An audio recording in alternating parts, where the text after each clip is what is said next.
যেনে গছ-গছনি কটা, ঘৰ নিৰ্মাণ কৰা, ব্যৱসায়িক গছ-গছনি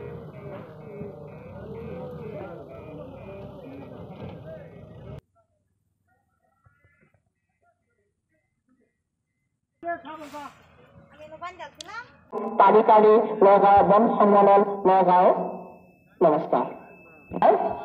শ্ৰদ্ধা ৰাইজ অসম চৰকাৰ পৰিৱেশ বন বিভাগ অসম নগাঁও বন সন্মিলন কাৰ্যকাৰী কাৰ্যালয় নগাঁও বৰ্তমান FLGT উপস্থিত বুজাব 15 দিনত অৱহেলা মানি দিয়াৰ লগতে অতিৰিক্তভাৱে বনাঞ্চল ভিতৰত আৰু 15 দিন সুযোগ দিয়া হ'ল যিহেতু আপোনালোকক জাননী জাৰি কৰা 1 মাহে উকলি গ'ল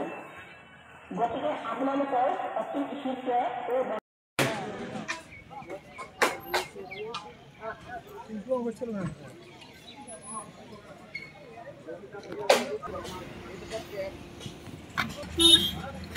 यार लाइट है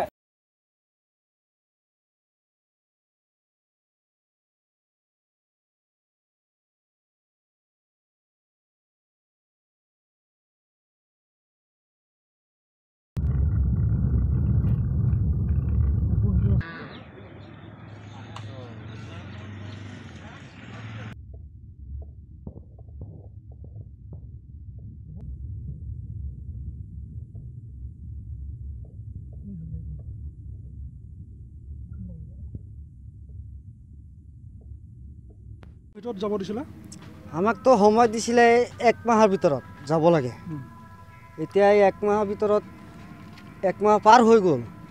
এভকচন হোৱা নাই 1 মাহ আজি 25 দিন হৈ গ'ল এতিয়াও আমাক এভকচন কৰা নাই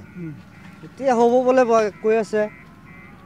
এতিয়া আমি যে ক'ত যাম এতিয়া কালি তো ঘৰ ভাড়ি ভাঙি নিছো আৰু আপোনালোকে নিজে নিজে ভাঙি দিছে নিজে ভাঙিছো কিমান মানুহ ভাঙিছে চৰকাৰৰ আইনটো আমি মানি দিছো কিমান মানুহ ভাঙিছে নিজে ভাঙিছে সব আমাৰ এইখিনি বেতখুলি যিমান মানুহ আছে সব কিটা মানুহে ভাঙিছে টোটাল কিমানটা পৰিয়াল আছে ইয়াত আমাৰ ইয়াত তো টোটাল 2000 ঘৰৰ বেছি হ'ব কম নহব সব নিজে গুছি গৈছে সব নিজে গুছি গ'ল ঘৰ অলৰেডি ভাঙি দিছে হয় এতিয়া প্ৰশাসনে কেতিয়া উচ্ছেদ কৰিম বুলি কৈছে এতিয়া প্ৰশাসনে তো কৈ আছে আজি হ'ব কালি হ'ব এনেকৈ কৈ আছে আৰু এতিয়া তো হোৱা নাই হিয়তে কৰা নাই এতিয়া খালি কৈ আছে আমাক যাবলৈ এতিয়া আমি যাম ক'ত যাবলৈ জাগা নাই নহয় পুলিচৰ মানুহবিলাক আহিছে নেকি ইয়াৰ আমাৰ ইয়াৰ ওচৰত অহা নাই আহি পেলাই মানে খালি সি কৈ থৈ যায় যে যা গৈ তই কেম্প চেম্প বনাইছে ইয়াত ফিল্ডত 2200 পৰিয়াল জাননী কৰা হৈছে ইতিমধ্যে তেওঁলোকে কিমান পৰিয়াল ঘৰ এৰি গৈছে এতিয়া ঘৰ এৰি মানে ধৰক গড়খিনি ফৰেষ্ট বাইদেৱে কৈছে যে তোমালোকৰ গড়খিনি তোমালোকে নিজে লৈ যোৱা আমি ওপৰত এইটো কৈ দিম যে লতমাৰি নিজে এফেকশ্যন হৈ গ'ল এতিয়া অলৰেডি মানে ধৰক গড়খিনি নিজে লৈ গৈছে মানুহখিনি ক'ত যাব মানুহখিনি জেগাৰ কোনো ঠাই নাই এক লোচা বাহিৰত মাটি নাই আৰু ইয়াত ধৰক গোটেইখিনি মানুহ ভূমিহীন মানুহ আৰু ভূমিহীন মানুহ এই ভূমিহীন হিচাপত আমি ইয়াত আছোঁ গতিকে আমাক চৰকাৰৰ ওচৰত আমি এইটো আবেদন কৰিছোঁ আমাৰ ভূমিহীন মানুহক ইয়াত সংস্থাপন দি পিছত সিহঁতে উচ্ছেদ কৰক আমি উচ্ছেদটো আমি মানি লৈছোঁ বুলি আমি প্ৰশাসনে কেতিয়া সময় দিছে প্ৰশাসনে সময়টো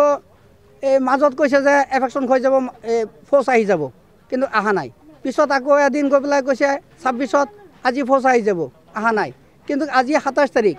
এই 27ত আজি ফ'ৰ্চ দেখিছোঁ গাড়ী কেইটামান আহিছে কোনোবা অহাৰ পিছত SP ছাৰ আমাক মাতি লৈ গৈছিলে কৈছে যে আমাৰ লগত থাকিব আমি লগত থাকি পেলাই আমি যিখিনি কৰিম আমি ৰাইজক কৈছোঁ যে ৰাইজ উত্তেজনা নকৰে আমি লগত থাকিম আপোনালোকে যেনেকুৱা হিচাপত তেনেকুৱা হিচাপত কৰক কোনো অসুবিধা নাই আপুনি বিচৰা বাতৰি পাব কেৱল নিউজ 18 এপত নিউজ 18 এপ ডাউনলোড কৰিবলৈ স্ক্যান কৰক এই QR কোড গুগল প্লে ষ্টৰতো পাব এই নিউজ 18 এপ